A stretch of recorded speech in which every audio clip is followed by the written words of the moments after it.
Welcome everybody to the latest edition of the Comics Aficionados. I'm back, from the typhoon. We're finally live. We're going to talk about some Ghostbusters Afterlife, Dark Knight Returns, The Golden Child, Marvel Comics' latest earth-shattering event. We got a lot of stuff to talk about today. Right here with me today, we got Mark Pellegrini, a turtle aficionado. Maybe, are you a turtle file? Do you like the turtles that much? I'd rather not have the suffix "file," attached to anything I enjoy. I wish I could. I feel like I'm a fraud now because I haven't caught up on the IDW comic. Issue 100 came out this week, man. But I still haven't read City at War, so I gotta binge on that and get the whole storyline down. Yeah, no, I've heard. You can't escape the spoilers, so I've heard what happens. But yeah, I really do want to catch up. Yeah, I'm recording a video on TMNT 100 after this tonight, so that should be live on Monday or Tuesday. Awesome. There will be spoilers, so you might want to avoid that one, Mark. I'll wait till I'm done reading, yeah. All right, also with me, the man with the plan, Ash on Comics. What's up, buddy? Hey, man. It feels like it's been a while since I've been on. Thanks for having me. Yeah, we had a bunch of, weather issues. I think you weren't available, for a couple of them. I hear you're not available out in your neck of the woods. There actually might be another typhoon heading here. Hopefully it misses us. I don't want to deal with that one again. And finally, the man with the southern draw, Pele. What's up? Good morning, everybody. How y'all doing? Howdy. I'm here. I've got my kidney stones. I'm ready to broadcast. If I've got to cut out to go to the can, I'll let you know. Perfect. Also, are you okay? Because I know your wife. Did she beat you? I had surgery to remove one of the large stones, and big old suckers, like 8-9 millimeters, and so they went in, they got it, and my wife and I, we joke around, punch around, wrestle and stuff like that. And we were kind of doing one of those wrestling things, and she gave me a short little punch to the solar plexus, which normally wouldn't hurt, wouldn't cause any problems. And I'm peeing blood for about an hour. So God. I had to go back to the doctor, and one of the sutures got pulled, but I'm okay. So I can't believe the wife went to the breadbasket, but you probably deserved it. I know you. I always deserve it. All right, well, let's start talking about some comics here. We got the Dark Knight Golden Child. Before this week's release of Frank Miller's latest edition of The Dark Knight Returns, there was a somewhat controversial image of a Joker decked out in red, white, and blue in front of a poster of President Trump. Not surprisingly, this got some people a little bit upset. Ash, I know you're a big fan of Frank Miller, and his Dark Knight Returns. In the original feature, President Reagan prominently. Should people be upset about President Trump's inclusion in the Golden Child? Or are they being a little bit too sensitive in 2020? Wow, that would be very presumptuous of me to say what people should be thinking. But I would say I wasn't upset. I was a little worried when like the few days before the comic came out, and I started seeing some screenshots of some of the panels, and there's clearly the Trump image in the book, but when you read the book, as I covered in my video, like, it's actually not Trump. It's a fictional governor of some near future DC United States. He's, and people are all upset. They just used his likeness. And my takeaway from the book was really they were doing that to evoke an emotional response from the reader. Whether you are pro-Trump and you're like, I despise this, I can't believe they're putting this. Or maybe you're an anti-Trump, person that just can't stand every time you hear his name, you go into fits and you need a safe space. I don't know. But you're going to get an emotional response. And I really think from reading the book that that's what Frank Miller was going for. Now, whether it's successful is going to be up to the audience at large. It didn't really bother me so much. The only thing that really got me was at the very end when they started doing some things like the Greta Thunberg image, and I was like, I think you're going a little too far, guys, because this book is not it doesn't preach to you at all. It tries to just provoke you. It's like, here's this imagery. Meanwhile, we're telling a story about Darkseid and the Joker and, you know, these super kids. And there's just this governor that looks like Trump. But it doesn't preach to you like how you should think about politics. And that's why I was okay with the book. They might just be 3 years too late to provoke people, though. I mean, I think right or left, everyone's just kind of sick of Donald Trump. Am I right? Even if it's, you know, not an attack on him, even if it's just using his image. I mean, people are getting bored with it at this point. Yeah, I do think that maybe it was.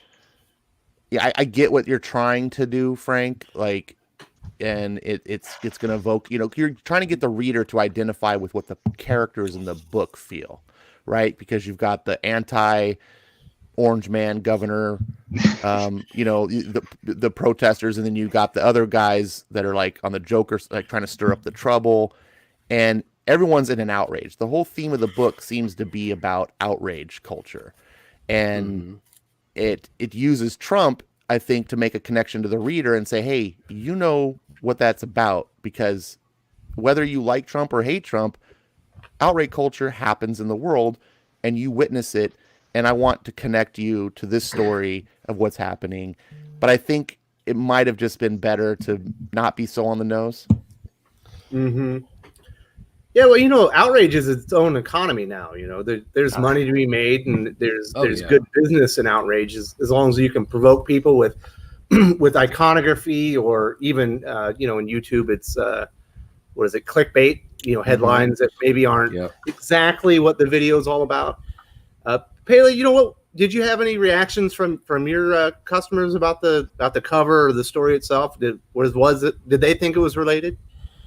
Oh yeah, I got a lot of what's this crap, you know, and I did a couple refunds, and it just didn't really sell well off the bat. I mean, you got to remember, you know, Master Race kind of, you know, Dark Knight 3, you know, kind of already killed off a lot of the fan base. So, you know, it's a situation where that, you know, that cow's already been milked, you know, dry.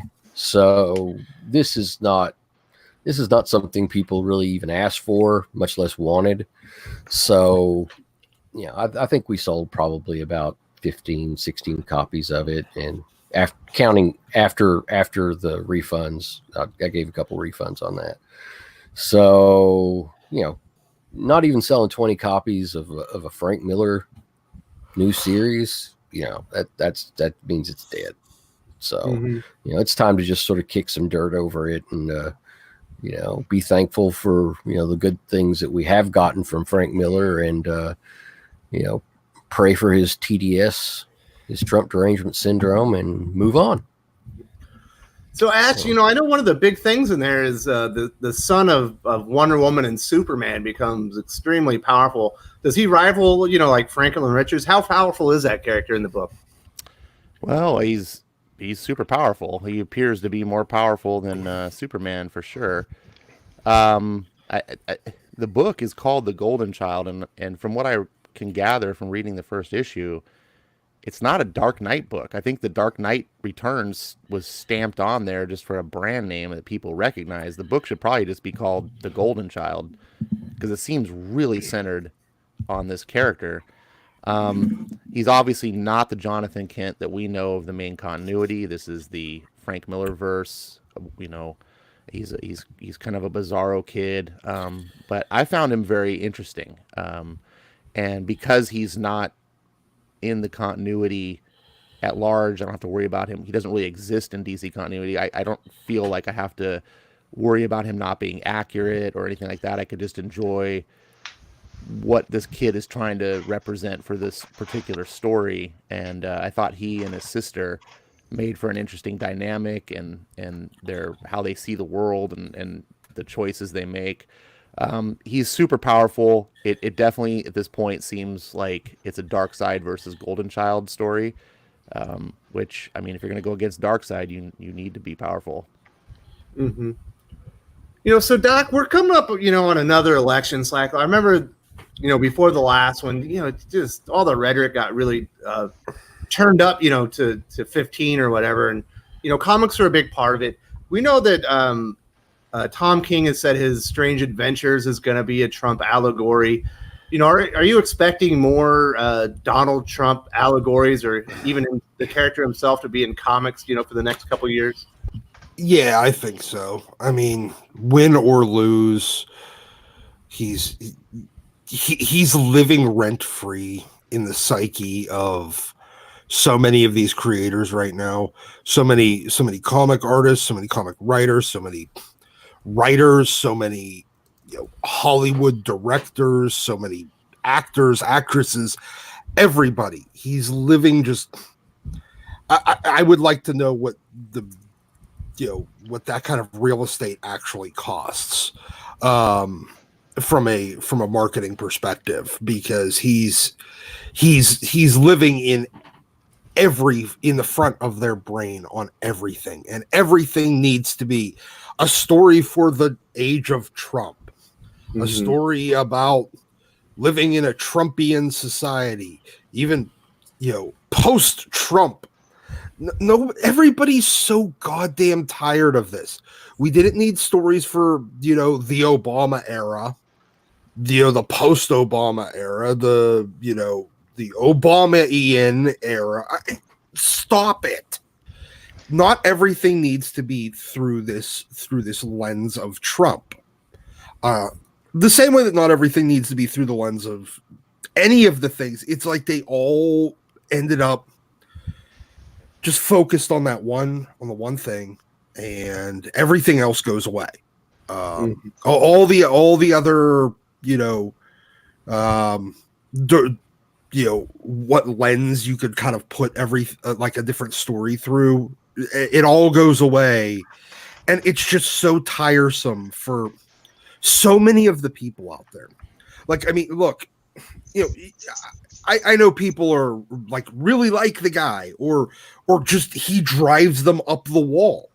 There's that segment of the population that are just they're obsessed 24 hours either with or against Trump. And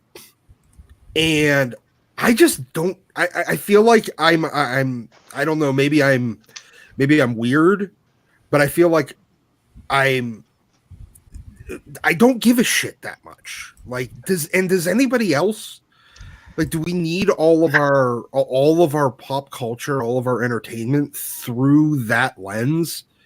For or against? I mean, do we really need it? I don't think so, and I think everybody's making a mistake by overloading that. Well, exactly. It's just, it doesn't stop. When was that Kamala Khan Ms. Marvel comic where they had the MODOK that looked like Trump? That was like 2.5 years ago, and Yeah. we're in the coming into 2020, and comics are still doing that same joke where oh, here's a despot. He's not Trump, but he looks just like Trump, and it's like, my God, it's been 3 years, guys. Just stop. Yeah, and okay, I mean, maybe some of these. Maybe a guy like Frank Miller. Like, I've thought about this a little bit more over the last couple of days, and Frank isn't the best guy to do this at his current age, but he's also not the worst. And he's I can understand him. He's always, at least his Dark Knight books have always had that lens of whoever's in power kind of thing. Granted, they've only seemed to weirdly come out when it's been a Republican. Coinky-dink. Yeah, but so he's not bad at being the guy to do that, but he needs to. I think he should have sat back and thought, like, am I just beating a dead horse? Or did everyone else beat this horse dead and I'm about to turn it into glue? I don't know. Like, sometimes even if you're good at something, just because everyone else on the planet has made the same har jokes about it, just because your joke's actually good, by the time it hits, it's everybody just rolls their damn eyes. And I feel like that's where we're at. So, Mark, I know you've written comics featuring Donald Trump. It was more of a parody type thing. What do you think? Is it Donald Trump that really gets to him, or do you think with the way culture is today and where there's so much there's a schism between the new culture, the old culture, that it wouldn't matter who it was or is it Trump himself that drives people crazy? Honestly, I think there's the tone of what you're doing with Trump and the context of it. I mean, so I know it seems hypocritical because Tim and I do our Walmart books, and we're probably going to do one more in 2020, and we're thinking that's going to be our last Walmart book. The joke hasn't necessarily run its course, not with what we're doing, but when the only thing you're doing with Trump is like, haha, orange man bad, haha, tiny baby hands, when you're not putting any effort into your satire, when it's just pointing and going, look, Trump. I mean, that's what people are getting so sick of, this low effort, low hanging fruits kind of joke. I mean, even South Park, people who like Matt and Trey are funny, and they're still funny. I've been enjoying this season, but even they can't wring any fresh content out of the Trump joke. Whenever they do, Garrison as Trump, who's their Trump allegory since the election happened, it's just him with the spray painted orange face and him just tweeting on his cell phone. It's like, haha, Trump is orange. Haha, Trump likes to tweet a lot. That's the joke, everybody. And it's not funny, and it just stops the humor dead. And I think that's what people are sick of. I mean, even like CNN's ratings are going down because even the far left people who watch CNN are just so tired of Trump this, Trump that. They're tuning out. Mm-hmm. And another 4 years of that, I don't think anybody can stand it. Yeah, I personally didn't. I didn't read the Dark Knight Returns, the Golden Child, because I thought Superman Year One was really bad. I didn't want to go down that road again, but. I'm glad that Ash, you liked it, and I think you have a video on it. If anybody wants to check it out, Ash did a review on his channel, talking about the comic and what he thinks of it, correct? Yeah, and if you'd indulge me, just gotta say one little thing. I want to reiterate to a lot of people, like, I know on the surface you see panels and pictures of a guy who looks like Donald Trump, and it's really on the nose, and that's for sure. But I assure you, when you read the story, he's just a he's not really part of it. It's just there's an election going on.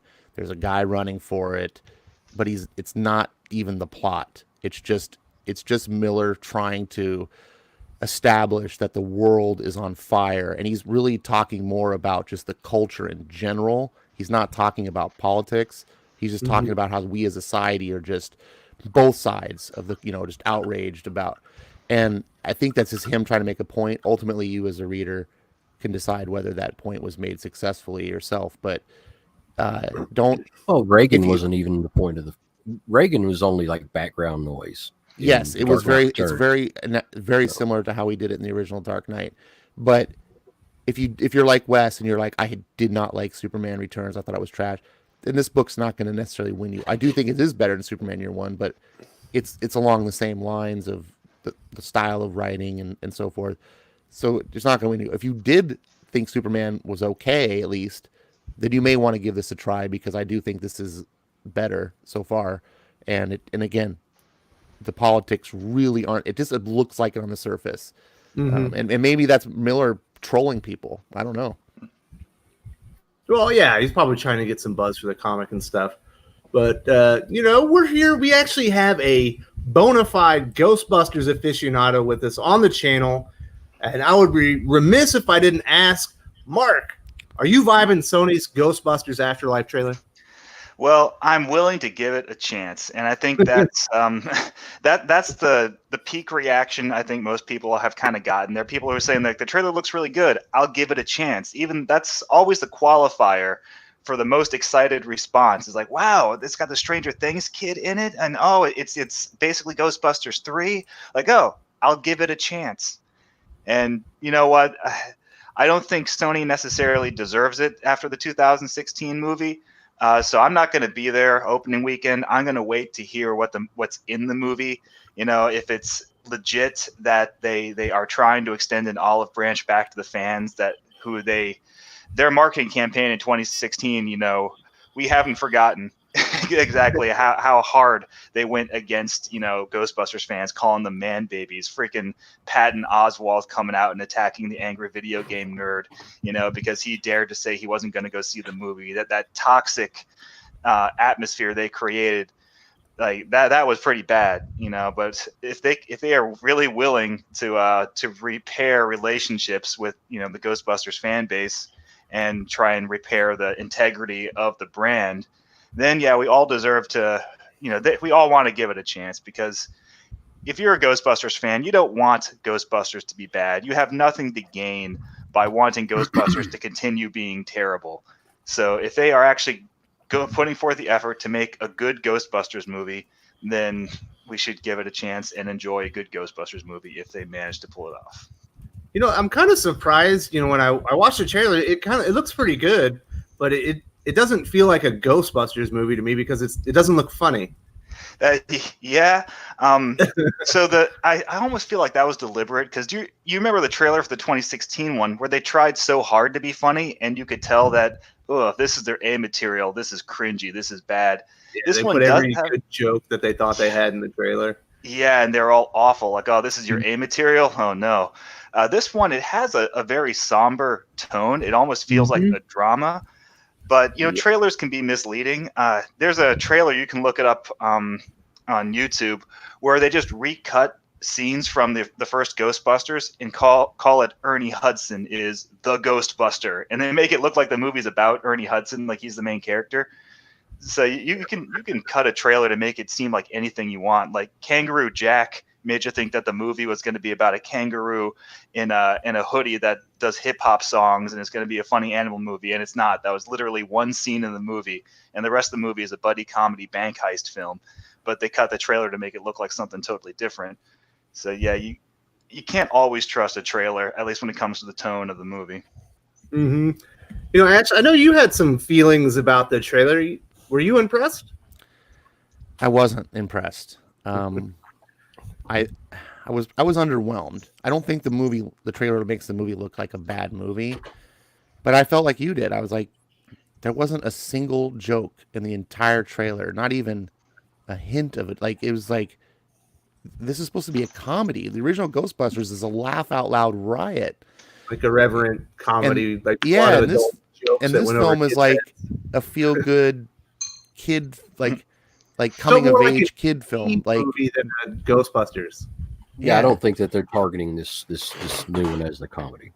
Mm-hmm. So it could turn out to be a good movie. Like, maybe there's something there. I don't know, but for people like me who are like, we want the magic back. I want the original Ghostbusters, and like that funny, like, yeah, I was like, oh, it's not. Well, so we had Ghostbusters 3, and I think I said it before, but Ghostbusters, the video game, is Ghostbusters 3. Yeah. It was written by Aykroyd and Ramis. It has the complete cast back. It takes place in 1991. It doesn't miss a beat from the old movie's continuity, and it just got an HD remaster, so everybody can go and download it on Steam or whatever and play it on your Xbox One. Like, there's your Ghostbusters 3 right there. If you missed it out the first time around 10 years ago, really, really go play that game. I kind of feel like with that trailer was that it feels like they're treating it like a prestige movie. Like, they're trying very hard to, with that trailer, show that they respected the material. They're holding it in reverence because they got so much flack for disrespecting the Ghostbusters material with Answer the Call. They might have overshot it a bit, and they treating Ghostbusters with so much respect in that trailer that they forgot to be funny. And that does kind of come across. The biggest complaint from people I've been hearing is that they're afraid this movie is going to be all about kids, and then it's going to be about kid Ghostbusters, like the junior Ghostbusters. Yeah, and I think that is a legitimate concern. I'm not so sure I want to watch a bunch of like 11-year-olds busting ghosts, and I'm hoping that's not what it is. Well, I'm pretty sure that is what it is. I'm pretty sure it is. I'm pretty sure it's not, because there's only one adult. It's Paul Rudd. Yeah, and I'm pretty sure that by the time we get to it, none of those kids are going to be able to carry a proton pack. Like I'm not kidding, because even the gunner shot, she couldn't control it. That's the point. None of these kids can control it. So they're not going to be actual montage where they're training. The pack. Yeah, it doesn't matter. They're still not, and pushing rocks like Rocky. I mean, that's fine. They can montage the crap out of it. It doesn't. They're going to be. I think that they'll end up like downsizing the pack, to where it fits a kid, and they can. I don't. Carry it. I don't. We'll see. I can almost guarantee that there will be. The kids will be there, but they're not. They're the catalyst for the story. They're going to actually just do the. They're going to bring back. Who's going to be the other Ghostbusters? Is it just going to be the Ghostbuster Paul Rudd? No, there's going to end. I think there's going to be at least one other adult. It's got to be Ernie Hudson, right? Hell, I'd be happy if it was just Ernie. If it was Ernie and Paul Rudd, I'd be good with that. That's what I was really surprised is I was expecting a cameo, at least like you're doing Ghostbusters. The voice from Dan Aykroyd, right? But I wanted to see Bill Murray. Yeah, it was Bill Murray. Audio. Yeah. Whether it's like just he's standing there like me, he doesn't have to say anything. Because I want to know that one of the Ghostbusters is in the film. I get that, but I think right now they're trying to keep as much of it under wraps as they can. They're trying to show you that it's a Ghostbusters movie because the original Ghostbusters trailer was very serious too. It didn't look nearly. It wasn't jokey. Mm-mm. The fact that the movie was a little bit surprising to people. Wow, not when you got Bill Murray. Well, I mean, yeah. No, but like they went in thinking, well, it has to be a comedy. It has Bill Murray and Dan Aykroyd. Yeah, that's a good point. I hadn't considered. You're right. The first trailer is really awkward. It has that narrator who's like, ghosts, they're real, they're mean. These are the Ghostbusters. They fight the ghosts that won't stay dead, and they're like intercutting it with comedy from the movie. But the trailer almost makes those comedic scenes. They're not funny in the trailer. They're funny in the context when you watch the movie. But you go and watch that trailer in a vacuum, it does kind of leave you like, is the Ghostbusters supposed to be a comedy? Yeah. And I think that they're trying to avoid a lot of plot spoilers because I still believe that the kids' purpose in this movie is to find all the crap, being inquisitive kids, find all the crap, get the Ghostbusters back from wherever the hell they are, but we're, as the audience, supposed to be surprised when that happens because we're led to believe from the beginning of this trailer that they're all dead. Well, so you don't think that Spangler's kid's going to be, or his grandson's going to be wearing his Ghostbusters outfit? No. Well, here's neither the son or the daughter, the grandson or the granddaughter. I think that they're going to try to gear this up for a new trilogy, and they're going to have the kids busting ghosts at least in some capacity so that they can gear it up for another 2 movies after this.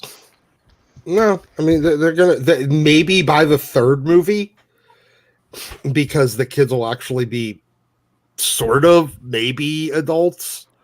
But first of all, I don't know if they're even necessarily. I know that they want to do a trilogy out of this, but I think that they're going to do this story in a way to. If it needs to be one and done, it is, but it leaves the door open, kind of the way like because right now they're kind of taking the Tron to Tron Legacy approach or the. Jumanji to Jumanji Welcome to the Jungle approach where they're telling a story with all new characters in the same kind of world but they're leaving it open for that but they're still telling a closed story. And I think the second one will be the way that this Jumanji was the one that came out yesterday. Sony has embarrassed themselves a lot lately trying to set up franchises and not actually managing to do it. Like, I mean, they did the Amazing Spider-Man movies, which was supposed to be a trilogy, and they just dipped out after the second movie because everybody hated them. They didn't even finish the storyline. Men in Black International was supposed to set up a new Men in Black franchise, and that failed. I mean, and Ghostbusters 2016, that ends with that cliffhanger of like, hey, yo, everybody, who who Goza? They're trying to set up, their own new Ghostbusters franchise, and that failed. I think at this point, maybe they've learned their lesson, and they'll let Afterlife be its own bottle movie, and then if it's successful, they'll branch out and play it by ear. So I want to say thank you very much to Nolan Nerd for the $2 super chat. Good morning, Wes, Ash, Mark, Paley, and Doc. Who dat to you, my friend. Looks like the Saints are doing very well this year, and welcome back to the stream. I know you've had some things happen, so we haven't seen you as much lately. I'm glad to see you back. Welcome back, Nolan Nerd. Welcome back. Go Yo. Saints. And welcome back, Wes. Yes. Yeah. Yes, we had a little weather here.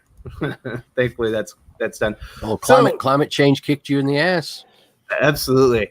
So, Mark, do you think by the end of Ghostbusters Afterlife, we'll see 3 of the original Ghostbusters trying to stop a ghost, but they're too old and run down, and Spangler's grandson is going to have to step in and be the 4th member of the team?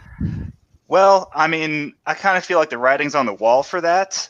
That's kind of what everyone's expecting. The trailer, I mean, if you watch that trailer, it's less a trailer and more a teaser. It hardly tells you anything other than that there are these kids. One of them is Egon's grandson. Paul Rudd is there. They find the Ghostbusters Ecto-1 and equipment on a farm somewhere, and you see a brief glimpse of a ghost escaping from a mine, and Paul Rudd says there hasn't been a ghost sighting in 30 years, and that's it. And we're all kind of in that speculation. Yeah, we're trying to take those clues and decipher what the plot's going to be. I've heard some people saying that one of those kids or one of those characters is going to be Oscar from Ghostbusters 2, all grown up. Other people saying like, no, that can't be right. The timeline of Egon having a grandkid doesn't quite work out. People are talking about that. Like, wait, when did he have time to have a kid, and when did his kid have a kid? During the movie, Spangler and Janine. Janine actually, if you watch that sequence, the one part of where she's I think that they were actually getting it on during the movie. So when he's fixing the computer maybe, and he's like kind of like down between her legs. Yeah, there was some chemistry in the first movie, and then it's like completely erased in the second one. And obviously the cartoon ran with Egon and Janine being a thing. So that would be neat if they can't get, obviously Harold Ramis is gone, but I don't know if Annie Potts is going to be in this movie, but if she is, that would kind of be an interesting way. She's on IMDb Pro listed as attached to the project. Awesome. So if they get Janine in there, and Janine is, if she and Egon did hook up between movies or get married or something, that kind of brings the Egon family line back into the film with an established character. But it's all speculation. We're not going to know until they give us a heartier trailer. Mm-hmm.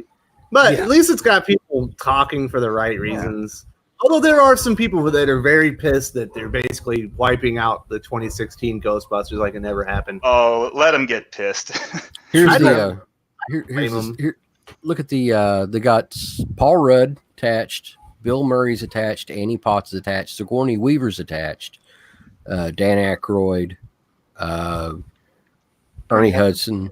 So all of the originals, with the exception, of course, of Egon, of course, because he's passed away. But everybody else is attached to the project. So yeah, and the fact that even they were willing to come back because they were forced to be in Ghostbusters 2016 for a cameo. Like there were email leaks during when North Korea hacked Sony and released a bunch of like Amy Pascal's emails.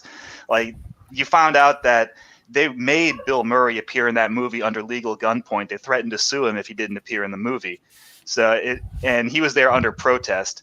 The fact that all of them would come back to be in this film, this legit Ghostbusters sequel, might tell you something, that maybe they read the script, they liked the script, and they were willing to come back even after their negative experience being forced to be in 2016. So that kind of feels like a seal of approval, at least from the original cast. Mm-hmm. It's definitely apparent to me that, why I always make sure that I clarify that I didn't like hate the trailer, like it just was underwhelming, that there is some reverence there. And it seems like Harold Ramis' son, that's directing the film. No, Reitman. Sorry, Reitman. I don't know why I said Harold Ramis. Reitman, he's another director, but Reitman's reverent for the film. Like he this is something that he feels very strongly about and cares about. I just worry that he's gonna take it in a different direction, and the teaser's too early to tell. Like I think it's too early to really have any strong feelings one way or the other, because I think you made some good points. Like it's just showing us that, hey, look at this nostalgia, the good stuff's back, the stuff you wanted, and we're gonna show you the Ecto-1, we're gonna show you the suits and the trap, and you're just gonna know, and like, ooh, a little bit at a time to do what a teaser does. It teases you, and then hopefully we get a real full trailer, and they unleash the goods, and that will if they unleash a full trailer and it's got the brings back some of the original cast, it's got the good jokes, and people will be on fire because you'll connect the dots. I know I will be. I'll be like, oh yes, cool. This looked good. It just wasn't funny. Now it looks like it's funny. Sign me up opening night. So this is a comic book show, and we're supposed to be talking about comics. Mark, recently IDW announced that they're making the Ghostbusters Year One series of books. Are you excited about that? I am. I mean, I've enjoyed all of IDW's Ghostbusters books by the main crew of Dan Schoening and Eric Burnham and Luis Delgado. So, I mean, the next volume, I'm just ready for that. Now, I am a little worried what they're going to be doing with the continuity of the IDW series, because the IDW comic series took place in the movie continuity. It picked up where Ghostbusters, the video game, left off. And now if this new movie is rewriting the film continuity, it might even be erasing Ghostbusters, the video game, from canon. We'll have to wait and see on that. That's what I wondered about, because they said there's not been any ghost sightings in 30 years. 30 years, yeah. So that means that after 2, there wouldn't have been any ghosts. Yeah, so no Ghostbusters, the video game. And I'm hoping that doesn't mean that the comic book series is going to have to get a reboot, because it's had a great ongoing continuity. Hold on, because the video game was set in 1991. Mm-hmm. Next year's 2020. That's 29 years instead of 30 years. It's close enough. It could be. And I mean, the storyline in Ghostbusters, the video game, is one that, even if they don't reference it explicitly, it doesn't mean it didn't happen. So I'm not too concerned about them forgetting about Ghostbusters, the video game. I don't think they would. I just think they might not reference it because it's not as mainstream as the Ghostbusters movies. But again, doesn't mean it didn't happen. I just don't want to lose that ongoing storyline from the IDW series because the movie's coming out. They did kind of shit the bed with the crossing over stuff with the 2016, the Ghostbusters 101 and Ghostbusters interdimensional cross rip. That's over, thankfully. I've enjoyed the Transformers Ghostbusters crossover, and I'm looking forward to Ghostbusters Year One. But that was the only misstep. And I really don't want them to have to throw the baby out with the bathwater because the continuity of the movies is getting rebooted. Well, Ghostbusters, Ghostbusters 1 was set in 1984. Mm-hmm. Ghostbusters 2 was set in 1986, even though the movie came out in 1989. Ghostbusters 2 is 89, because I remember it starts with that thing that says 5 years later. Are you sure? Because I'm looking at a continuity thing. Okay, I guess that's... But anyway, they said that the Ghostbusters 3, the video game, rather... came out right on the heels of the 89 movie as far as continuity. Yeah, I mean, so that could be 1990-ish. Yeah, it says 1991 in the establishing part of the game. But again, when someone says like there hasn't been a ghost sighting in 30 years, they're just rounding the number off. I don't think it's a hard number. Yeah. So 2021, 2020, close enough. Yeah, and right. Do we even know if this movie is actually present day and not 5 years from now? Exactly. It can take place whenever. But anyway, that should basically wrap up our Ghostbusters talk. Mark, do you have to head out? I think, right?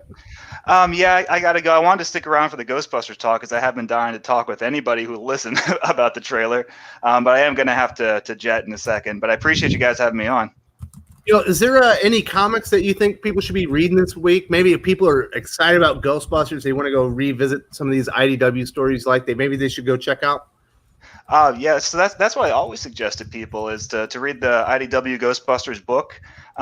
Just make sure it's the the volumes that are by Dan Schoening and Eric Burnham, because there were other volumes by different writers and artists, and a lot of them aren't very good.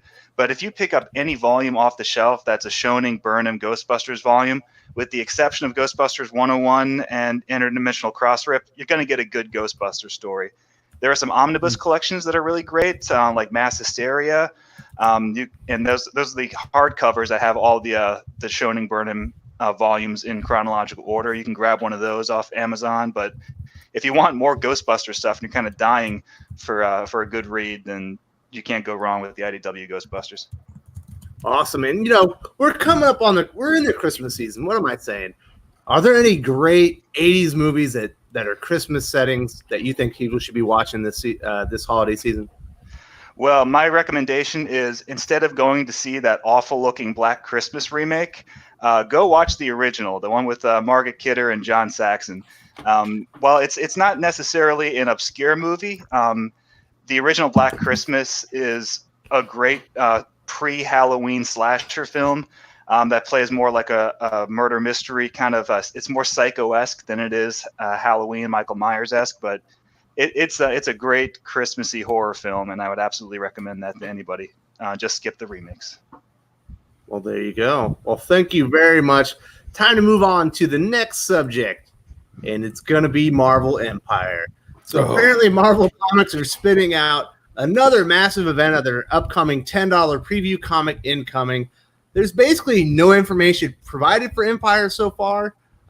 It's got a Y because I guess, everything needs to be spelled like it's a Silicon Valley like startup nowadays. But CB and the Legion of Doofuses are claiming it's the most earth-shattering event of 2020.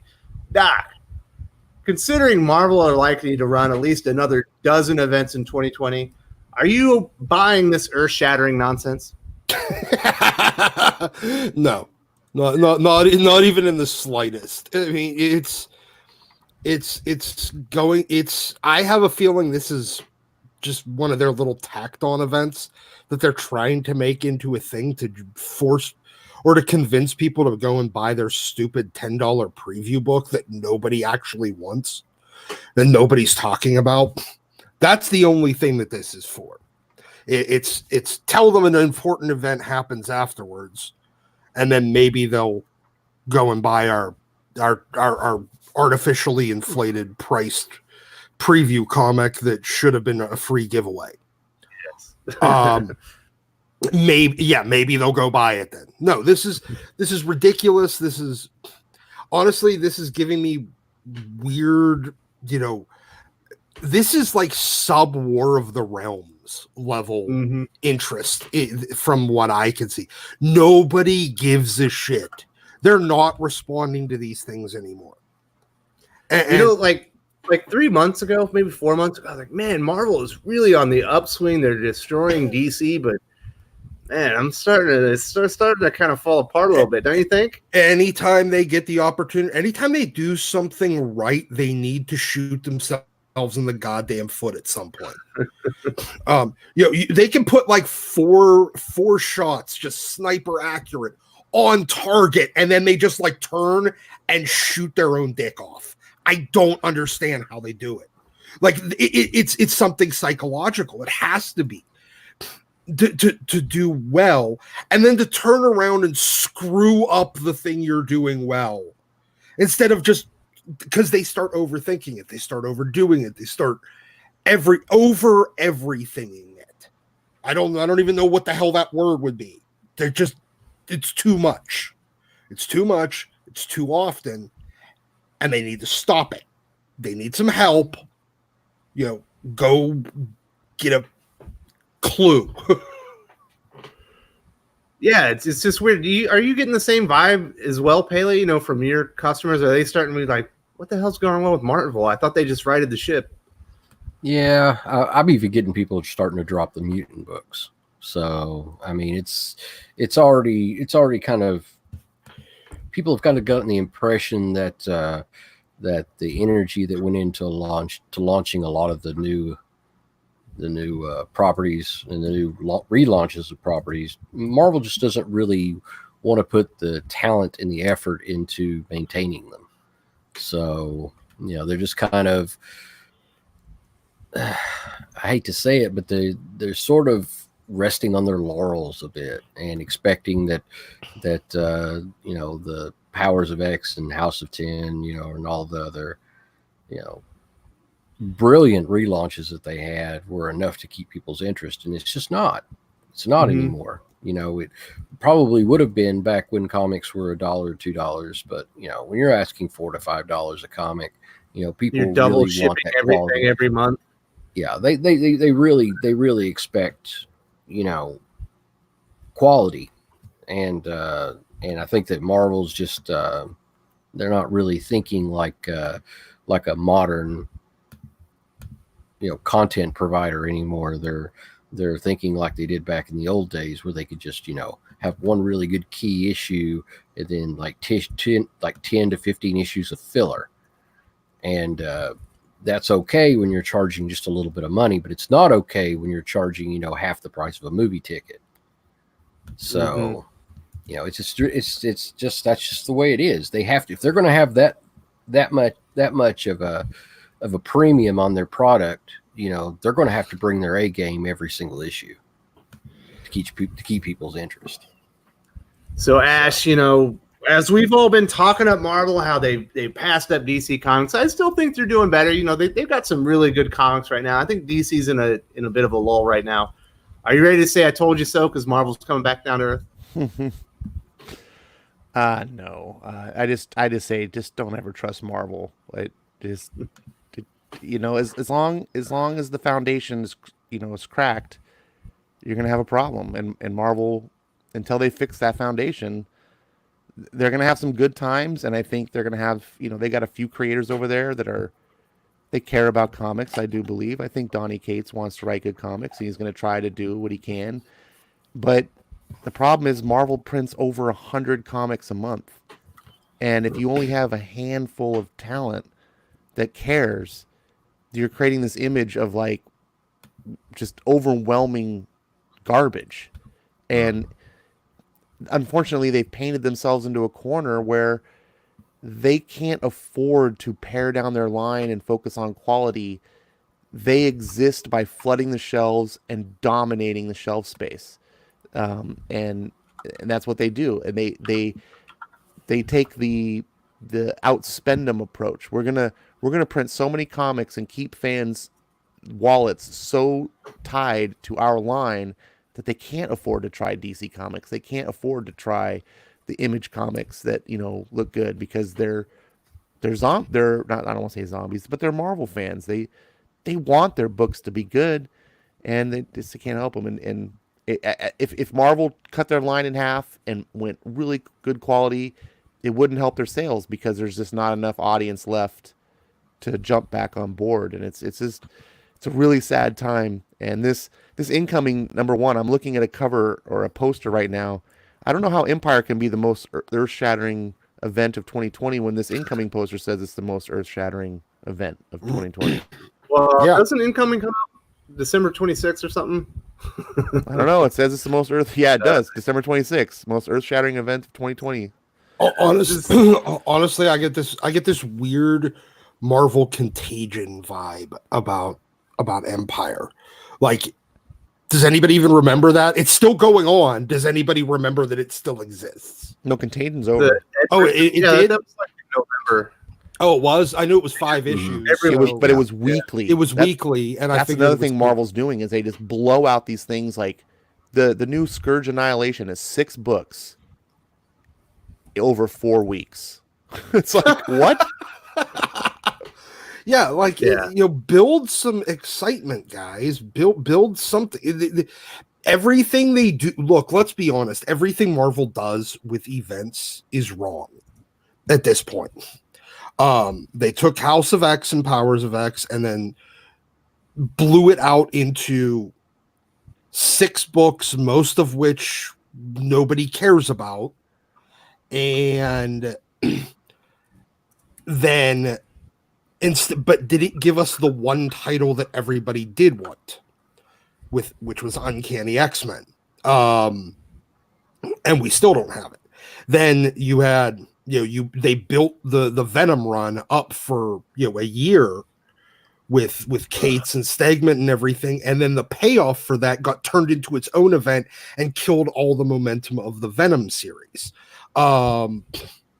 They've been doing this same thing where, War of the Realms absolutely should have just been. It would have been probably a great, kind of finale arc to the Thor. Aaron send-off. Yeah, like Jason Aaron send off. Yeah. Exactly. It would have been a great way to end that, but they needed to turn something that was a Thor thing into an event thing. They got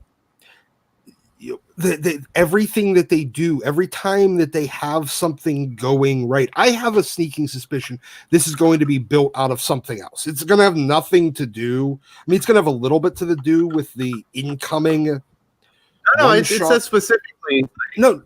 I get that, but I'm betting it's the actual payoff for something that's going on in some other book. They've taken the payoff out of that book and tried to make it an event. For all I know, it's the freaking Punisher. I don't know.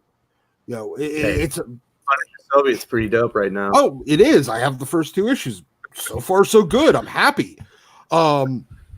My point is that they're going to take. This is probably going to be something. Every time that they have the opportunity to do an event, they screw it up. They make events out of non-events. They make payoffs for books into events. They make, but the events that should be events are rushed out the door so fast that they're over before people even get to talk about them. Man, Absolute Carnage, like, I enjoyed that book. It would have been perfect as a Venom story arc, but for the amount of money and interest I paid in that and the time because of everything, I was like, I'm such a putz. Why did I do this? Yeah, exactly. Exactly. It should have been contained in the Venom book, with maybe a couple of tie-in issues where something happens kind of in the peripheral of the main story of like Miles' book or Spider. And you know what? If they wanted to include actual like Peter Spider-Man in there, then I mean I hate the fact that I live in a world where I need to clarify which Spider-Man it is. But that's a whole other issue. But no, if they wanted to do a crossover with 1 or 2 issues of ASM, or this would be the event that they'd cross over with Tom Taylor's atrocious book to try to give it some life, to give it some sales, and maybe put that book on a little bit of life support. If this was 1989, but it's not, and they don't know how to publish anymore, so. Yeah, no, they're going to turn events into something that they rush out before anybody gets. There's no momentum built to it. They just diarrhea them out. That's all. That's it. Events are diarrhea to them. They are a bowel movement, and some of them you're confused about, and some of them come out a little too fast. Sorry. And I killed the chat with that one.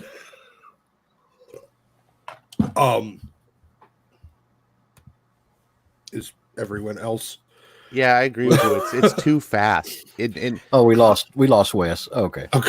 He'll be back. Yeah. The problem we have, like we had Absolute Carnage, and Marvel started pushing 2099 before Absolute Carnage was even over. And then as soon as Absolute Carnage is over, the 2099 book's like right there. There's no room to breathe. And now before 2099's over, you got Annihilation Scourge. And, that's coming out over 4 weeks, 6 books, all of them number 1s. So you don't even know which order to read them. Yeah. And the one, because like, well, you could just read them in the order they come out, except they come out multiple. 2 of them came out last week. Like, you're like, which one do I read first? I don't know. Well, they have such a small audience now. I say that as a person, that sees the audience size every week. they have such a small audience for these new events now that you get that almost like a panic mode feel from Marvel, that they're trying to rush out. They don't do one event at a time anymore. They've got to do several events, sometimes overlapping, and to try to get the money while they can, because they're afraid that they're going to lose more readership. And at the same time, they're throwing woke nonsense and all kinds of poor writing choices and horrible character development. And look what they did. I mean, my God, look what they did to Immortal Hulk. I know. Yeah. I mean, it baffles me that they had a comic that was selling 90,000 issues for Hulk. Even back in the day, that was a great total. Back in the 80s and 90s, that was a great total for Hulk. In this day and age, that would have been unheard of. All this incredible amount of goodwill, all this really great build up and everything like that, only for idiots, idiots to jump in and turn it into their political podium, and now it's back down in the 40s.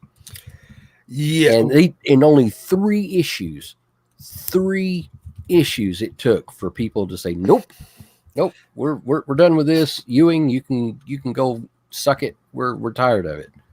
And to go from 90,000 to 49,000 in 48,000 in 3 issues is just mind-boggling. Well, mind-boggling. What it's saying is, look, the lesson that the industry needs to learn from that would be, you can pick up new readers relatively easily by just making a good book. And it took them 25 issues. But every amount of goodwill that you've earned, you haven't kept them long enough. You haven't kept them long enough for them to tolerate very much. It doesn't matter if it's a day, a week, 1 issue, 2 issues. For the longer you keep them with good work, the more goodwill you buy.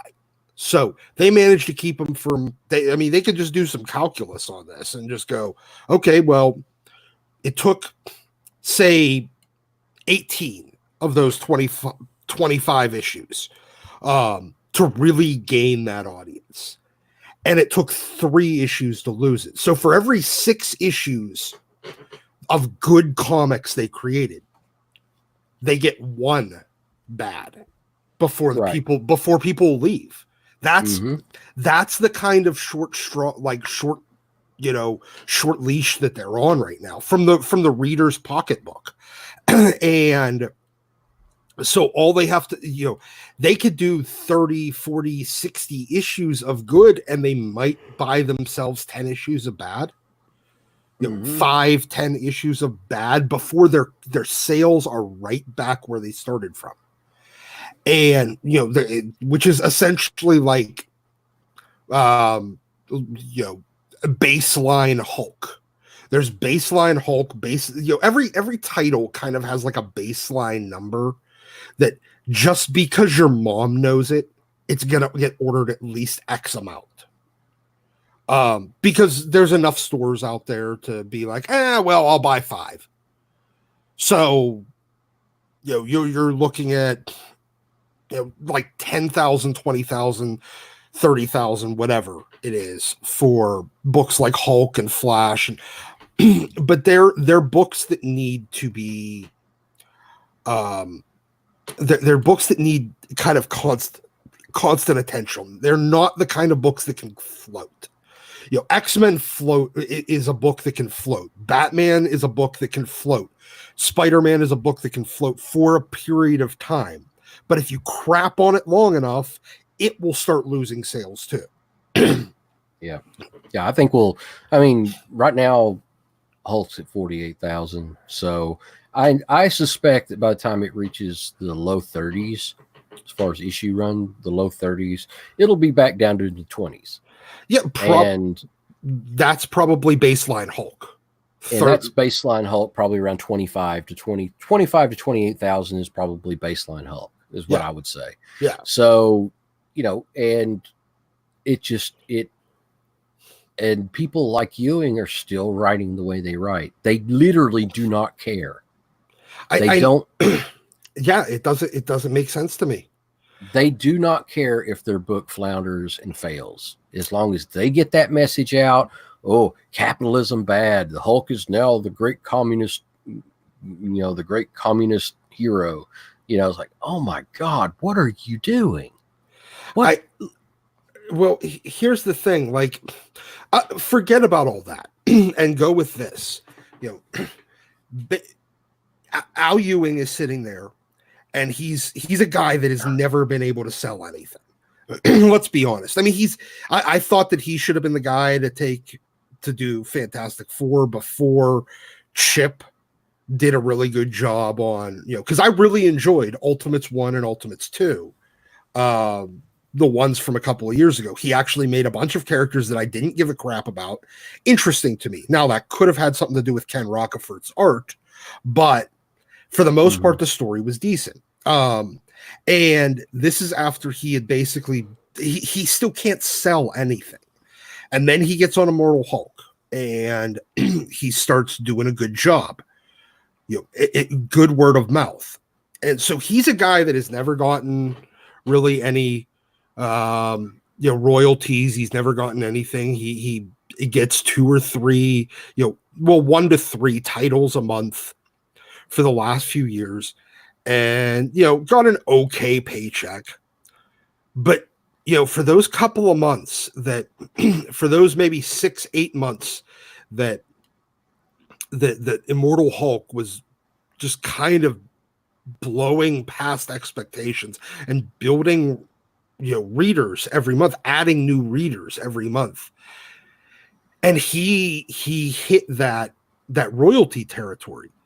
How in the hell do you sit there and get a couple of $1,000 check for royalties on these books, and then turn around and do something to sabotage it, and then not course correct to try to get back to where you were?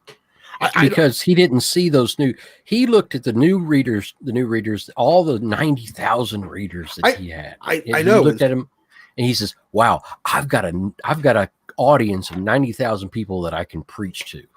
Exactly. But that's exactly what he was thinking. But when he stops getting those royalty checks in about another month, because his sales have dropped below the royalty threshold, what does he do? Well, he's going to probably bank on the fact that he's got a new series coming out, a brand spanking new #1, Guardians of the Galaxy. We're going to have a new Guardians of the Galaxy movie. We're going to promote that, just keep rebooting, and hope comic fans forget. Yep, that's exactly it. And the thing is, though, that now what's funny is that I've had people so upset regarding the Immortal Hulk after how great it was and where it's gone, that they're like, if you see Al Ewing on a book, I don't want it in my pull list. Just stop the run. It's like, he built up a lot of goodwill, because he's a guy, like, I refused to buy that book because I was so, against his stance towards customers and stuff. But a lot of consumers kind of bent a little bit and was like, you know what? I don't really like what Ali's doing, but he's writing a killer book. I'm going to give it a shot. And then when you get burned, when you're in that, I'm giving you a chance, and then you burn, then it's like, nope, done, forget it. I gave you a shot. Yeah. You got to treat those fans gently and be like, look, I'm going to do everything to keep you had faith in me. I'm going to keep that faith. I'm going to work hard so that you don't lose it. But that's not the way of modern creators for most of them. No, they just look at modern audiences as a bully pulpit. Yeah, they look at them as a captive audience that's that they can preach their sermons to about inequality and all this other kind of stuff. And what it is people just want a hot dog. Yep. They want to enjoy their reality escape for a while. They want to sit down and enjoy a really good work of fiction and, not get a sermon, and it's just, I mean, sometimes you get something that really resonates with the characters that are in it, like mutants, like the X-Men. You get in, you'll get a story that it really works well with, but then you shoehorn, okay, mutants being hunted down and everything like that worked out really well with X-Men, but you can't explain to me how anti-capitalism works with Hulk. I mean, it just does. It's a bridge too far. It's a jump that's like, this is just stupid. What's this guy doing? Yeah, and the readers are already sensitive to it. It's not a book that lends itself well to it. It's a book that you're trying to convince, hey, give us a chance. We're not going to be the book you think we're going to be. And readers like, yay, awesome. And they've been supporting it. And then you go, psych, we really are. And you just play the readers for fools, and that pisses them off. Good luck getting them back. Hey guys.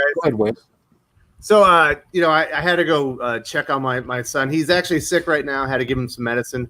There's another writer out there, Scott Snyder. He has a son that's about my age. I think he's in the hospital with him right now. So if you could send your thoughts and prayers out to Scott Snyder and his family, that would be really appreciated. He's also on social media. If you could go there and show him some support. I know as a father, with a very young son, it can be very very tense, and it's nice to get those well wishes and people letting you know that they're in your corner. So keep that in mind if you want to let Scott Snyder know that him and his family are in your thoughts and prayers. We really appreciate it. Have we talked about the Marvel stuff enough? Is it time to hit DC? Probably. Yeah, probably. Hit it with a hammer. All right. So DC will continue legacy numbering following January's release of Wonder Woman 750 and February's Flash 750. DC Comics claims this is to celebrate the rich history of both characters. Pele, are you buying what Bob Harris and DC management are selling here? No, of course not. I didn't buy Marvel 1000. I'm not buying this either. It's stupid. I mean, Action 1000 earned it. Detective 1000 earned it. This is just stupid.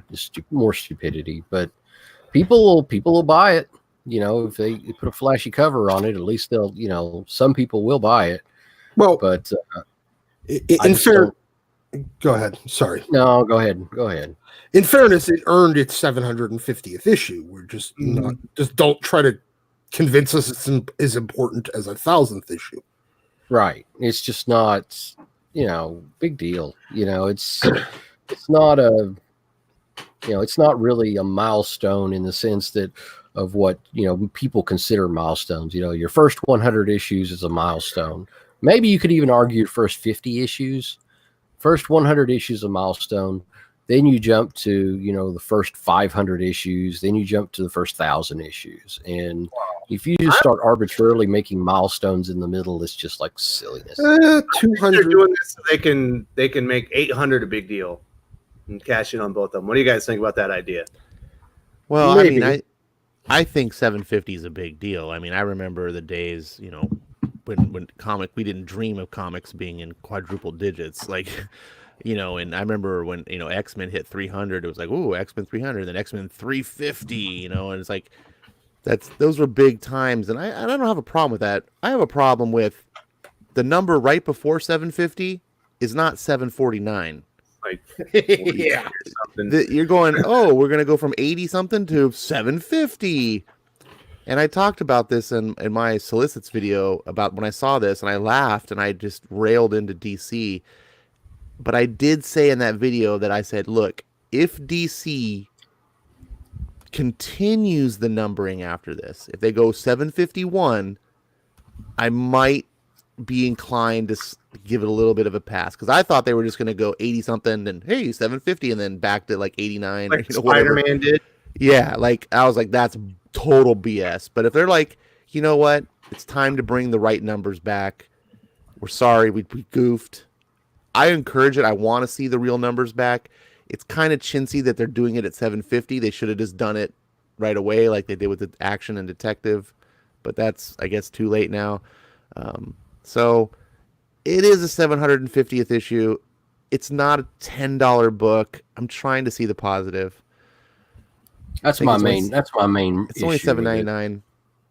You know, that's still my too main much. issue there. I think that $8. I mean, for an is 80 page giant, Still too much. Wow. Wonder Woman doesn't even have George Perez on it. Have you seen the creative team on Wonder Woman 750? It's trash. Oh. No. Now, if they drug George Perez into it, you know, and like they did, you know, make a kind of an homage to his brilliant, absolutely gorgeous '80s run, then yeah, that would have been something. Yeah, special. that's a big. I mean, if you're gonna make a big deal out of the comic, that's a good point, Wes. If you're gonna make a big deal out of the comic and tell me, hey, this is a 750 celebration, we're gonna make this big 80. Well, put some big talent on it. You know, Action Comics 1000 was a great kind of celebration of 799, 100 pages, all this big Flash names. 750 has an amazing creative team, and they're all pretty much associated with the character. Huh. It's Jeff Johns, it's Williamson, it's Francis Manupal. It's like all the classic writers that they could get on it. Yeah, Wow, they've awesome. even got some of the variants that are going to be coming out of the classic Fat Flash artists of the past. You know, they're really pulling out all the stops on this one, and it's one of the one times that I really agree with there being a large number of variants, because the class and caliber of artists that they're getting for all of these variant covers are the people that made the great covers of the past, and it's going to be really something as far as that's concerned. It's, you know, I think that Flash will outsell Wonder Woman as far as that. The movie will probably help the Wonder Woman 750 to some degree, but the fact that they didn't even pull Perez in on it, you know, are they that cheap? Could they just not afford? Well, it's not. Did you look at the creators? It's just all female writers almost. Oh, It's not the right gender. And they couldn't even bring in Rucka. I mean, He's on there. I said almost. Okay. I think he's the one male writer. Rucka's name doesn't mean anything anymore. I get that, but at least he's associated with the character. He is. But he's But made. it's Vita Ayala, it's Gail Simone, it's Cami Garcia. oh my god, What in the blue hell? Oh god, never mind. You gotta see it, power. man. You gotta see it to believe it. My jaw hit the floor. I was like, I will be looking forward to an epic Wes rant video. I cannot wait. That's gonna be all $8 is a lot of money to invest on something I don't want to read. That's a month's worth of Batman. You know what? Maybe a fine user or audience member might super chat you to help encourage you to do that and say a special request. Flash 750 is absolutely going to happen. It's the beginning of Flash Age. I jumped off the series because I thought the Force quest sucked and I didn't like the end of Flash Wars, but Flash Age sounds great. 750 is amazing. Got all the writers that I would want on there, a lot of the artists. Wonder Woman 750, complete dud. Couldn't be less interested. Yeah. Oh, yeah. Oh wow, took the wind out of our sails. See, it's not just Marvel dropping the ball. DC's dropping the ball too. Hey, I gotta say though, Hulk's going down, Hawkman's going up. Sales are increasing, and I gotta also say, some people had a little bit of doom and gloom, pessimism about the current Hawkman issues, the whole year of the villain and stuff, and Venditti pulled a Venditti and said, "It's not going to be what you think. Don't worry, I got this." And in Venditti we trust. Try Hawkman. It's not a disappointment. I've gotten probably on the cover. I've gotten 20 people to pick up Hawkman, and that seems to be about the saturation for Hawkman. Yeah, I can't get anybody else to buy it. It's just like I've tried. I've sat on my soapbox for long enough, and it's like, okay, at 20 is about where I get 25 issues of it in, and sell about 22, 23 of them. 2 of them go back into back issues. So that's about as good as I can do. Yeah, Venditti's the best writer at DC and probably in comics, in my opinion. So you're not gonna. He's one of them. He's one of them. Yeah, he's good. And what he pulled off with this story about the Sky Tyrant, I was like, genius. I love it. Yeah, and I'm looking forward to his future stuff. He's doing a Superman story. He's doing some Justice League. DC's got a lot of cringy stuff like Wonder Woman 750, but the Justice League books are all solid. Hawkman, of course, is the hidden gem. I'll pick up Justice League when Venditti takes over, and then Ram V takes over Justice League Dark. I'm excited. Yeah. Justice League's too complicated to jump in on right now. I try to jump in for the Dumore, Justice Dumore. It was too much. I couldn't do it. Yeah, I can understand that. It was a little too dense. Yeah, it's an investment. It's if you're gonna get into it, expect to be like diving in deep. Mm-hmm. Mm-hmm. Yeah, there's a lot of moving parts in that comic. So are we done talking about the DC legacy numbering? I mean, Doc, they tried to do this with Marvel. How long do you think they'll stay with the legacy numbering until 800 and then they'll go back? No, they're not even going to last that long. No, whenever they hit, this is exactly what they did. 5G. Yeah, as soon as it hits 5G, they will relaunch with new number ones, and then at 25 or something, they'll jump to 800. They're going to try to get that 25 and then the 800 issue. And yeah, it's just going to be another way to steal money from readers by creating artificial milestones. Taking a lot of tricks from Marvel lately, especially with overpriced comics and reboots and lots of changes on creative teams as far as artists. Because let's be honest, he brought over all the architects of stuff that business wise, short term, the only person he's missing is David Gabriel from that DC hasn't picked up. That's because while Marvel may suck, their product is terrible most of the time. They have a handful of really good things. Their writers are, their creators are terrible with customer service. They're giving the audience the exact opposite of what they want. But it's been financially successful over the past few years. Now it's short term. It's all short money. There's no law there. This is just grab as much as you can while the ship's going down. That's that kind of business. But it's been financially successful, and it's kept them in the kind of destroying DC in the market share, dollar share, those kind of important metrics that the now parent companies are going to look at. They don't give a crap about the long-term viability of comics. Do you think AT&T gives any shit about that? No, they care about their new streaming service. Yes, the same way that Disney gives zero shits about the long-term viability of comics. Get as much money out of the comics division as you can while there is a comics division left. That Disney Plus needs content. Yes, that is their entire manifesto right now. That is their entire charter. That's the only reason that either of these companies still exist in their current form. And so it's been financially successful and market-wise successful for Marvel to do it. So DC's doing the exact same crap. They're going to set the industry on fire the same way that Marvel was. But who the hell cares as far as they're concerned? Well, DC doesn't have the MCU.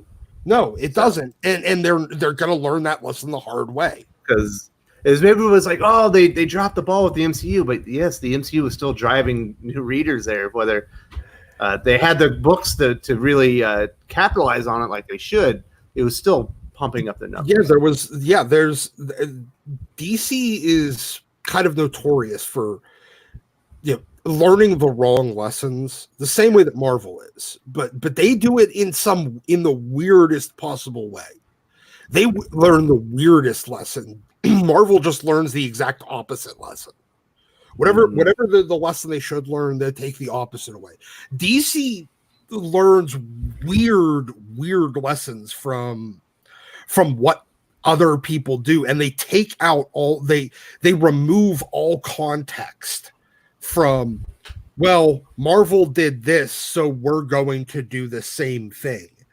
You know, they copycat, but remove all the context from their copycatting, and then wonder why it blows up in their face, Wile E. Coyote style. Mm-hmm.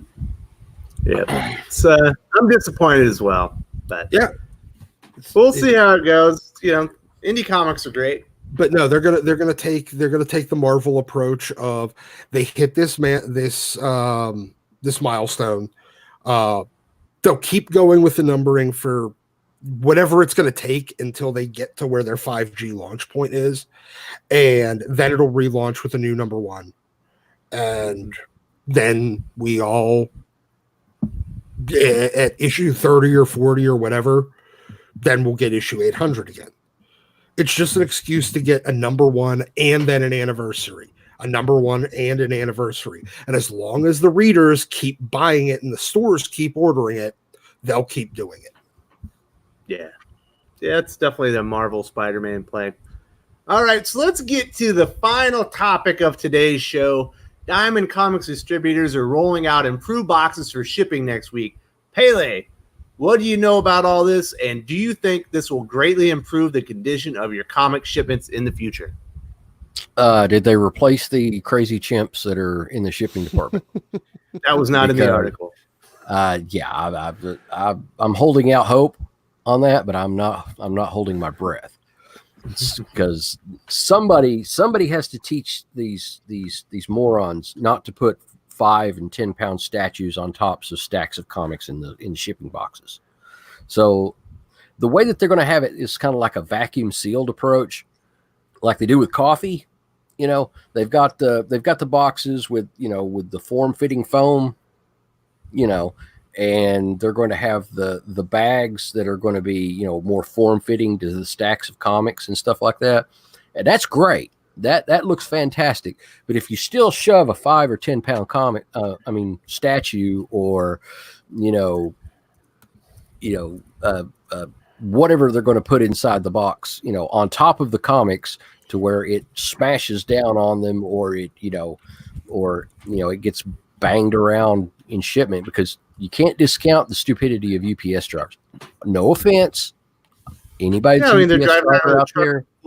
What do they care? I'm sure you do an awesome job, but when I get my comics in and the guy has the box upside down and just throws it down on the floor, it doesn't take long for my face to start turning red at that point, and I just look at the guy and I'm like, you can't be serious. He's finally got it now that these are actually fragile things, but it took like 2 years to finally train him that, he's not supposed to throw the box on the floor. But it's not counting with what's happened to the box all the way to me. So there's a lot of steps along the way where something can very horribly go wrong, and it usually does. So the problems were bigger than just the box. Oh my God, yeah. So I like the fact that they're trying to address the issue on their end. Very admirable. But unless they replace the crazy chimps in the shipping department, and they send all the UPS drivers to school on how to handle fragile products, I think it's only half of the solution. They're trying to solve the parts that they can solve. Well, some of the parts that they can solve. They can still hire different people. Yeah. Or they could have better warehouse conditions. Yeah. But they're look, baby steps. Yeah. They're coming out of pocket, I'm assuming. They're not charging you for these new boxes, right? Oh, we probably will be at somewhere along the way. I'm sure that they've going to adjust pricing, or they're going to adjust the shipping charge or something like that in some incremental way to kind of make Marvel and DC ain't paying for it. But and that means that we'll pay for it. So we will eventually be paying for it. It's just, fine. In fact, I already told Diamond long ago, I said, hey, charge me an extra $2 or $3 for a shipment to make sure that these comics get here. You know, if whatever you have to do, more packing material, more, you know, whatever you have to do, if it costs a little more to ship, that's fine, as long as I don't have to write off half of my shipment. So, you know, because, you know, it happens every single week. Every single week, at least 10 to 20% of my shipment is damaged. So now, how much of it can you still sell? You know, I sell all of it. You know, I get replacements, and then I take them, I put them in the damage box, you know, where people can pay half price for a comic book. You know, it's, you know, yeah, it's got ticks all over the spine, and, you know, it's, you know, it looks like a, you know, a Vampirella statue has been dropped on it, because it has, you know, but you can still get, you know, a $4 comic for $2 if you just want to read it. Huh. Plenty of people that just want the insides. Yeah, they don't care, and they buy them, and that's great, you know, and I'm getting replacements for them anyway, so that's like $2 free, and they get a good deal. But we're not supposed to sell them like that, but, you know, I'm anonymous on here, so they can suck it. Eat it, Diamond. Eat it. Eat it. I'm going to get my money back. So, yeah, it's fine. I'm glad that they're addressing it. You know, it only took them 2 years to finally read my emails, but or 3 years.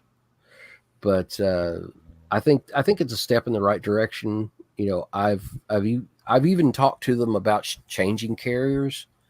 You know, where maybe go with FedEx Ground, because FedEx Ground does seem to be a little bit more, you know, gentle with the packaging. I've had very few problems from other distributors who use FedEx Ground. UPS seems to be one of the prime offenders, them and the post office. But you know, we'll just How have to dare see. you sully the name of a great government institution like the U.S. Postal Service. Here's a good one. Here's a good one. The other day, I got in a tube of posters that arrive via priority mail, and you know those tubes that the posters come in is about, you know, like a 1/4 inch thick wall of you know, and somewhere along the way, in 2 days, from California to Tennessee, that you know, you could use that cardboard almost as a rear axle on a car. It's so rigid and it's so tough. I received 2 of them flat. The end caps, the plastic end caps that had been jammed in to keep the posters from coming out, had been blown out, and I got 2 of those rolls, those heavy cardboard rolls, flat, like somebody had just dropped, you know, like somebody had dropped an entire weight bench on top of them, you know, 400-pound weight bench or something like that. Did you put this underneath an elephant or something? You know, and I'm like, my God, were you what? And I looked at the guy. How. I looked at the mail guy, and I'm like, does this look normal to you? And he looks at it, he goes, were they meant to be flat? And I said, no, they weren't meant to be flat. They're supposed to be round. It's a tube, bro. He's like, well, that's the way they are. Well, I'm like, is there any way that I can deny shipment or something like that? Nope. We're not UPS. Well, Hilarious. remember, you know, the Postal Service, whenever you put a, you know, do not bend sticker on there, yeah, it's a challenge, not a request. Yeah, they will mangle it. So it becomes a challenge, not a request. But you know what's ironic about that? What's ironic about that is that I got a comic one time sent from Anchorage, Alaska, ground, which means it went through Canada. It went through Canada, went all the way across the Great Plains of the United States, you know, through the Midwest, through Chicago, all the way down through Lexington, trickled right down into Knoxville. And this $800 comic was sent in a manila envelope. Perfect. No backing board, no bag, just a plastic, just a paper manila envelope. $800 comic book. It arrived in pristine condition. The law of averages has to kick in at some point. Was that DHL or something? No, that was the post office. No This- way. This manila envelope did not even have do not fold, do not bend, nothing on it. It was just a regular, 10.5 by 13 or whatever manila envelope. Perfect, pristine condition. The comic was unharmed. And I was like, you know what? I should have bought a lottery ticket. You probably Yeah, should. you had a horseshoe shoved up your keister. That was just an absolute miracle of miracles. But a tube that's meant to withstand a bomb blast can't survive 2 days with the post office. So, it's just get one win, take a loss. That's what happens. All right, so diamond shipping, they're trying something. It's not quite enough, probably yet. Bless their hearts for trying. Bless their hearts. Hopefully they'll get it figured out within the next 10 years. God help them. So that'll pretty much do it for today's show. It's time for our comic book recommendations. Doc, what should people be reading this week? X-Force. Yeah, I'm not sure. I'm not sure I can keep recommending X-Men. But X-Force is really good. It's a little predictable right now, the most recent issue. But it was kind of holding the reader's hand a little too much, but it was still very good. But whereas the most recent X-Men, I've yet to be blown away by an issue of adjectiveless X-Men. I thought some were good out of the 3 issues. I like 2 a lot. Yeah, issue 2 was good. Issue 1 was eh. Issue 3 was eh. I mean, are they going to just keep kind of going back and forth? If so, buy even numbered issues, I guess. But no, I'd say X-Force. X-Force is my one big recommend. You know what? There's something. Oh, Punisher Soviet. Oh, that's so good. Punisher Soviet. I mean, come on. It's Garth back on the Punisher after how long has it been? I mean, other than Platoon, but as on a regular Punisher story. Well, I don't know. Is this a miniseries? It is. Damn it. Yeah. No, it is good. I like it. Flash Forward. I still recommend that. I think the next issue's out next week or the following week. It's really good. I really enjoy it. It's fixing all of the problems that Tom King created in Heroes in Therapy, or whatever the hell it was called. Yeah, come back to me for the rest of it. I got to think about it. Damn you, Doc. All right, Ash, you got any recommendations for the viewers? Yeah, I do. If for some reason you're a person who likes comics and yet for an unbeknownst, unbelievable, I can't fathom why you'd be skipping Batman Curse of the White Knight. Holy crap, that book is good. I just can't hype that book up enough. I just did a long, even for me, a long video on issue number 5. Number 4 blew me away. 5 is just fantastic, and Hawkman is, it's not the best point for Hawkman as far as because issues 1 through 12 were so fantastic, but Hawkman took a little bit of a dip, but I feel like it's coming back. I urge people to check it out, or if you're just kind of on the fence, maybe give it a shot. And this upcoming week, I can't get my thing to load what's coming up this week. Oh, but Ascender. Jeff Lemire is doing this book called Ascender. It doesn't come out this week, but oh man, Batman, Superman. Whew. Oh, and Batman Last Night on Earth number 3 is finally coming out 6 months late. So there we go. And Doomsday Clock 12. Jeez, this week is loaded. Oh, you know what? Other book that I wanted to add. I knew that there was one in there that I was forgetting. Death or Glory. It came back with issues. Remender? Yeah, Remender and Bengal. It's a little cheesy, a little on the nose, but it's still really good. I enjoy it. It's fun, and there's cars, so I like it. Nice. Ash, were you done? Oh yeah, I'm finished up there. Thanks for hearing me out. Perfect. FF2 is recommending X-Force, Winter Soldier, Winter Kills, Curse of the White Knight. Nalo is also recommending Curse of the White Knight. The Dark Tico Knight 12 is recommending Detective Comics 1017. Pele, what are you recommending? All right. The recommendation from the shop is TMNT number 100. Bought a lot of those and sold a lot of them. And it's a beautiful book. I love the Eastman and Laird cover. I think it's the first time they've worked together in 4 or 5 years, something like that. It's been a while.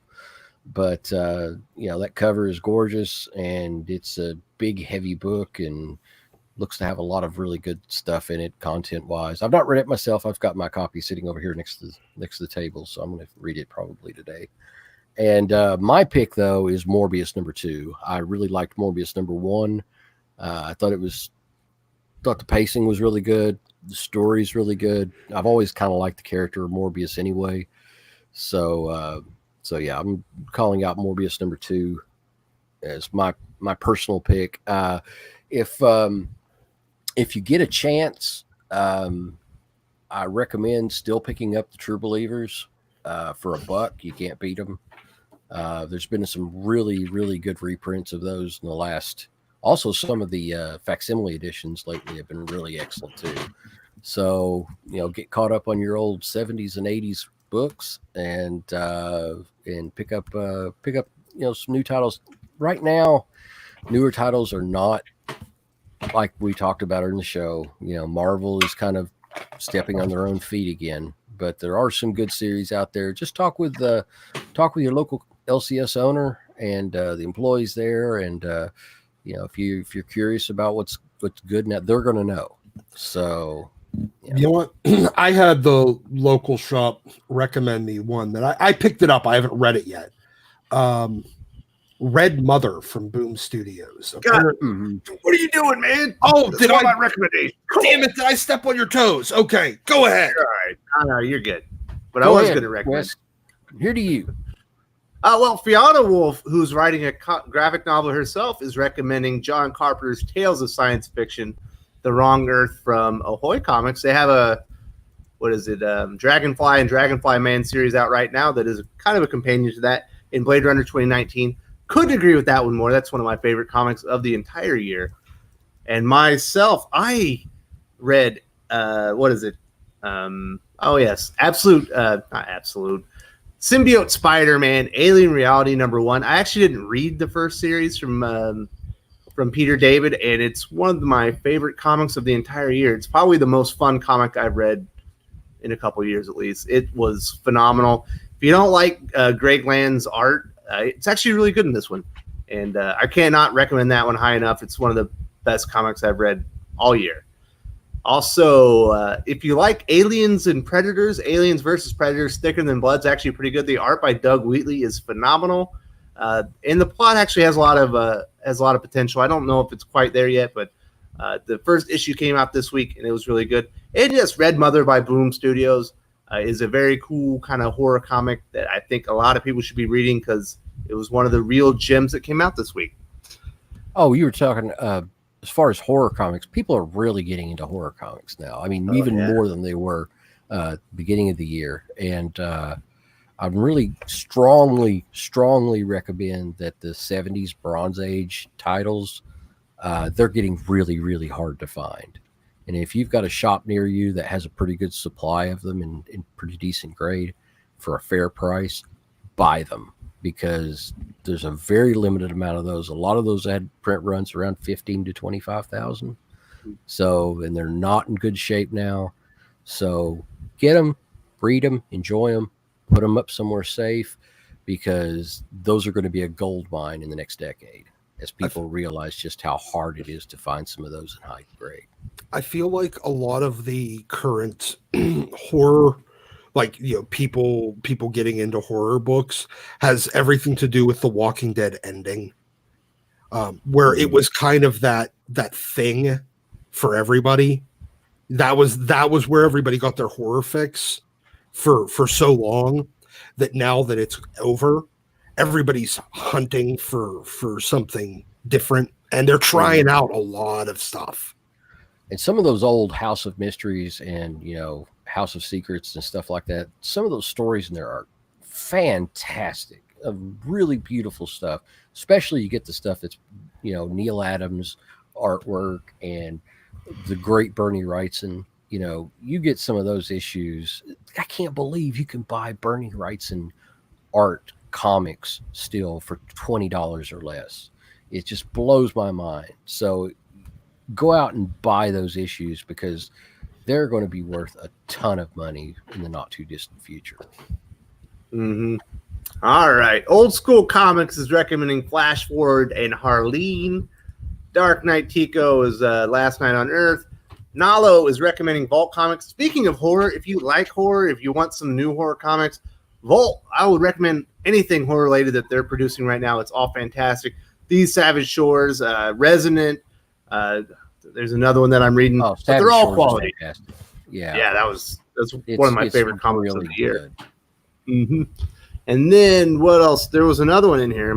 Old School Comics is also recommending Folklords, which comes out next week. And speaking of next week, we've got Batman 85, Doomsday Clock 12, Last Night on Earth number 3. It's going to be a DC week. We're probably going to boot Doc from the channel because he doesn't read enough DC comics. I'm going to try and bring in all my DC Comics heavy hitters, and we're going to have probably just wrap up DC Comics for the year next weekend, and then the weekend after that we'll try and do Marvel, and hopefully we can fit it all in there. But next week's going to be a big DC Comics week for us here on the channel. And let me see all right, he's got it. I think we got them all. Oh, The Plot. That was the other one. I have not read Black Stars from Above yet, but The Plot is actually also excellent as well.